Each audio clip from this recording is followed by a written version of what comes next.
हरे कृष्ण बच्चों, welcome back. Class 6 unit 3। आज हम शुरू कर रहे हैं यूनिट 3 संख्याओं के साथ खेलना, प्लेइंग विद नंबर्स। और हम करेंगे एक्सरसाइज 3.1।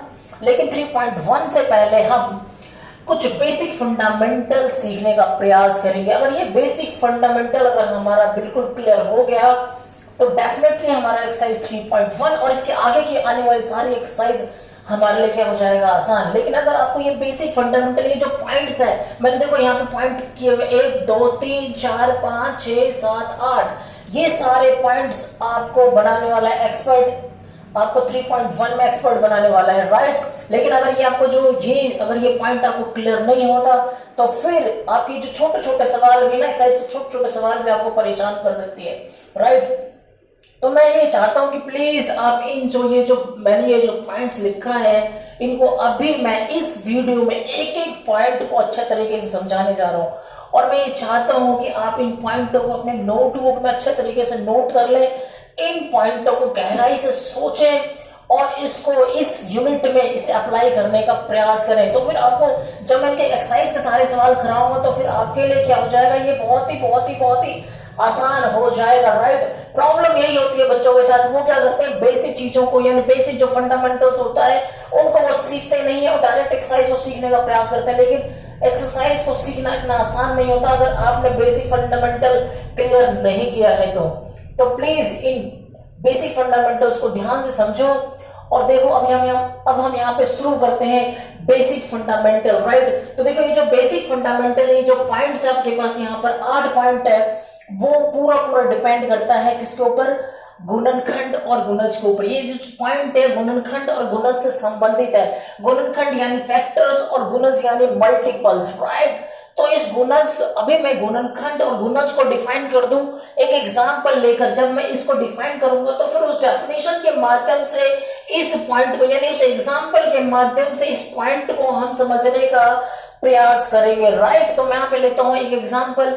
देखो ये एग्जांपल में क्या है कि मैंने एक संख्या लिया 16, राइट। एक संख्या ये क्या है 16। अब मुझे क्या लिखना है, इसके फैक्टर्स लिखने। फैक्टर्स क्या होता है, फैक्टर्स यानी उस संख्या, वो सारी संख्याएं जो 16 को यानी 16 को डिवाइड कर सकता है, विभाजित कर सकते हैं, पूर्ण विभाजित कर सकता है, वो उसके फैक्टर्स कहलाते हैं। देखो यहाँ पर एक से ये 16 पूरा भाग हो जाएगा तो एक इसका फैक्टर कहलाएगा। 2 भी इसको पूरा भाग कर देगा, 2 8 16 होता है तो 2 इसका फैक्टर्स कहलाएगा, राइट। फिर हो जाएगा 4 चौक 16 होता है, 4 फिर इसका फैक्टर कहलाएगा, राइट। और फिर अगर आप देखो 8 भी इसका, 8 दूनी 16, 8 भी इसका क्या होता है, फैक्टर्स कहलाएगा। और 16 स्वयं यानी जो 16 स्वयं भी क्या करेगा, इस 16 को भाग कर सकता है। तो ये जो संख्या आई है, ये संख्या ही क्या कहलाती है, ये संख्या क्या कहलाती है, फैक्टर्स, राइट। ये क्या है, फैक्टर्स है, ठीक है। आपको ध्यान रखना ये क्या है, ये संख्या का यानी अगर ये 16 अगर संख्या है तो ये जो संख्या है, ये जो नंबर लिखा हुआ है, ये सारे क्या है, इसके गुणनखंड है, राइट। तो मेरे ख्याल से आपको ये बात समझ में आ गई कि गुणनखंड किसको बोलते हैं, राइट। दूसरा मैं एग्जांपल अगर मैं बात करूं, एक और एग्जांपल लेकर अगर मैं बात करूं आपके लिए मल्टीपल को समझाने के लिए, तो मैं आपको मल्टीपल समझाता हूं। जैसे कि मान लो मैंने क्या लिया, यानी मुझे लिखना है 5 के गुणज यानी गुणज मतलब मल्टीपल। तो 5 का गुणज कहलाएगा 5 का पहाड़ा पढ़ दो, 5 10 15 20 इस तरीके से चलता जाएगा। तो ये जो संख्या कहलाती है, यानी ये जो संख्या है आपके पास, अब ये जो नंबर से 5 10 15 और इनफाइनाइट फॉर्म में, यानी ये चलता जाएगा। तो देखो गुणज क्या होता है, हमेशा अपरिमित होता है, लेकिन जो फैक्टर्स होता है वो परिमित होता है, यानी फाइनाइट फॉर्म में होता है, सीमित फॉर्म में होता है। लेकिन जो गुणज होता है किसी संख्या का, जो गुणज होता है वो असीमित होता है, राइट। तो यहाँ पे क्या, ये जो संख्या के जो कहलाएगी, यानी ये 5 का क्या है, ये सारे के सारे क्या कहलाएंगे, गुणज कहलाएंगे, जिसको हम इंग्लिश में बोलते हैं मल्टीपल्स, राइट। तो यानी आपको यानी गुणनखंड और मल्टीपल्स दोनों बातें आपको समझ में आ चुका है। अब इस दोनों एग्जाम्पल्स के माध्यम से हम समझने का प्रयास करेंगे ये 8 पॉइंट, जो कि हमें याद रखना है और अपने नोटबुक में इसे अच्छे तरीके से क्या करना है, नोट भी करना है, राइट। तो देखो यहाँ पे मैं पहला पॉइंट कहता है एक प्रत्येक संख्या का गुणनखंड होता है।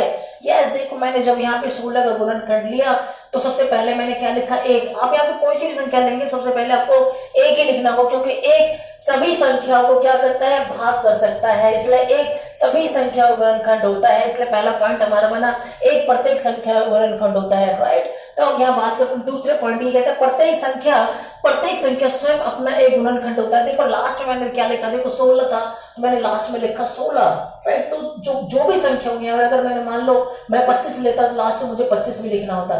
तो यानी जो संख्या होती है वो स्वयं भी अपने यहाँ पर क्या होता है, गुणनखंड होता है। तो प्रत्येक संख्या स्वयं अपना एक गुणनखंड होता है, राइट। तो यानी आई होप दूसरा पॉइंट भी आपको समझ में आ गया होगा। बात करते हैं तीसरे पॉइंट की, कहता है एक संख्या का प्रत्येक गुणनखंड उस संख्या का पूर्ण विभाजक होता है। देखो फिर से मैं पढ़ता हूँ, कहते हैं एक संख्या का प्रत्येक गुणनखंड यानी ये जो गुणनखंड 16 1 2 3 4 जो पांचों के पांचों है, उस प्रत्येक गुणनखंड उस संख्या का पूर्ण विभाजक होता है। देखो ये जो संख्याएं हैं ये पूरी 16 को भाग कर सकते हो। 1 से इसको भाग करोगे पूरा भाग हो जाएगा, 2 से इसको भाग करोगे तो पूरा भाग हो जाएगा, 4 से इसको भाग करोगे तो ये भी 4 भी 16 को पूरा भाग करेगा, पूर्ण विभाजित करेगा, 8 भी 16 को पूर्ण रूप से विभाजित करेगा, 16 भी इसको पूर्ण रूप से विभाजित करेगा। इसलिए यहाँ पे तीसरा पॉइंट बोला गया, एक संख्या का प्रत्येक गुणनखंड उस संख्या का पूर्ण विभाजक होता है, राइट। तो हम बात करते हैं पॉइंट नंबर 4 की, कहता है एक दी हुई संख्या का प्रत्येक गुणनखंड उस संख्या से छोटा या उसके बराबर होता है। प्रत्येक गुणनखंड, दी हुई संख्या का प्रत्येक गुणनखंड यानी जो प्रत्येक गुणनखंड है उस संख्या से छोटा, यानी ये संख्या क्या है, इस संख्या से छोटा या उसके बराबर होता है। देखो ये सब क्या है, 16 से छोटे होंगे। देखो 1 16 से छोटा है, 2 भी 16 से छोटा है, 4 भी छोटा है, 8 भी छोटा है और 16 इसके बराबर है। तो यहाँ लिखा हुआ है उस संख्या से छोटा या उसके बराबर होता है, राइट। तो यानी आपको एक चौथा पॉइंट भी हो गया होगा बिल्कुल क्लियर, अगर आप इस एग्जाम्पल के साथ इसको कनेक्ट करने का प्रयास करें तो, राइट। हम करते हैं पॉइंट नंबर 5 की बात, कहते हैं एक दी हुई संख्या की गुणनखंडों की संख्या परिमित होती है। परिमित यानी लिमिटेड होती है। 1 2 3 4 5 संख्या में देखो 5 है, इससे ज्यादा आप नहीं लिख सकते। तो क्या सीमित होता है यानी लिमिटेड होता है, यानी फाइनाइट होता है। कुछ गुणनखंड यानी ऐसा नहीं कि 16 के 5 गुणनखंड है, ऐसे कई संख्या हो सकती है इसके सिर्फ 2 ही गुणनखंड है। सपोज मैं एग्जांपल मान लो 23 को कौन भाग कर सकते हैं, एक भाग कर सकता है, खुद भाग कर सकता है 23। तो इसके सिर्फ गुणनखंड कितने, 2 गुणनखंड है, राइट। इसके गुणनखंड कितने, 5। तो यानी अगर हम बात करें कि जो उनका गुणनखंड होते हैं, किसान का गुणनखंड वो सीमित होता है, लिमिटेड होता है, ऐसा नहीं कि अनलिमिटेड जा रहा है, राइट। तो इस तरीके से ये जो 5 पॉइंट है आपके पास, ये जो 5 पॉइंट है, ये 5 पॉइंट किसके पार्ट है, ये जो 5 पॉइंट है वो है आपके फैक्टर्स। क्या है ये, फैक्टर्स है, फैक्टर्स, राइट। अब यहाँ पे जो अगले 3 पॉइंट है ये आपके हैं मल्टीपल्स यानी आपके पास, यानी इसको हम बोलेंगे गुणज। ये क्या है, गुणज के लिए है। और ये जो शुरू के 5 पॉइंट थे ये आपके गुणनखंड के लिए था, राइट। तो यहाँ पे हम बात करेंगे कि गुणनखंड के सारे पॉइंट हमारे हुए क्लियर। अब हम बात कर रहे हैं 3 पॉइंट यानी 6 7 8। ये जो 6 7 8 पॉइंट है ये क्या है, गुणन से संबंधित है, जो मैंने दूसरा एग्जांपल लिया है आपके लिए, राइट। कहता है देखो एक संख्या का प्रत्येक गुणज उस संख्या से बड़ा या उसके बराबर होता है। एक संख्या का प्रत्येक गुणज उस संख्या से बड़ा या उसके बराबर होता है। देखो 5 का गुणज लिखा मैंने, तो वो 5 का गुणज 5 1 5, फिर 10 15 20। तो देखो इसके बराबर होता है, इससे बड़ा। पहले क्या बोला, बड़ा। देखो सारे के सारे 5 से बड़े हैं, 10 15 20, ये सब 5 से क्या है, बड़ा है। उस संख्या से क्या है, बड़ा है। ये संख्या है उस संख्या से क्या है, बड़ा है। या क्या होता है, बराबर होता है। तो एक अकेला ये जो 5 है वो इसके बराबर है, बाकी सब के सब क्या है, इससे बड़ा है। तो यानी 6ठा पॉइंट आपका हो गया क्लियर। हम बात करते हैं 7वें पॉइंट की। तो 7वां पॉइंट आपके पास कहता है एक दी हुई संख्या के गुणजों की संख्या अपरिमित होती है। देखो अपरिमित होती है, सो जो गुणज है मेरे 5 10 15 20, फिर मैंने लगा दिया डैश डैश, क्योंकि अनलिमिटेड में लिख सकता हूँ 25 30 35 40 और भी, यानी 5 है 50 55 60, इस तरीके से अनलिमिटेड गुणज लिखे जा सकते हैं। यानी हमारे यहाँ पे 7वां पॉइंट भी हो गया यहाँ पे क्लियर। और हम बात करते हैं 8वें पॉइंट, कहते हैं प्रत्येक संख्या स्वयं का गुणज होता है।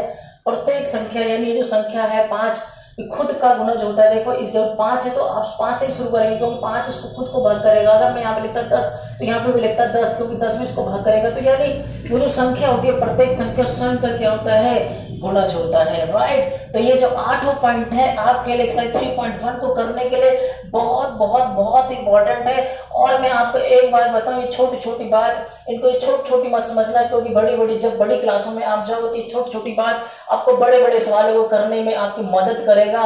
और ये जो छोटे छोटे जो कंपटीशन एग्जाम्स होते हैं, ये जो बड़े बड़े भी कंपटीशन एग्जाम होते हैं, ये एग्जामों में ये जो क्वेश्चंस होते हैं, ये जो पॉइंट्स होते हैं, इन पॉइंटों के बीच में से क्वेश्चंस पूछे जाते हैं। और अगर आपने गहराई से इन पॉइंटों को पढ़ा होगा तो उन कंपटीशन एग्जाम को क्रैक करना भी क्या हो जाएगा, आपके लिए आसान हो जाएगा।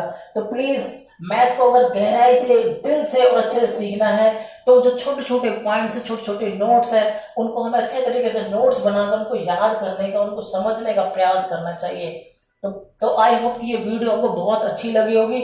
और अगर अच्छी लगी है तो प्लीज अपने दोस्तों को शेयर करना ना भूलें। और अगर अभी तक आपने मेरे इस चैनल को सब्सक्राइब नहीं किया है तो सब्सक्राइब जरूर कर लें, ताकि आपको अगले वीडियो का आपको नोटिफिकेशन मिलता रहे। Thank you.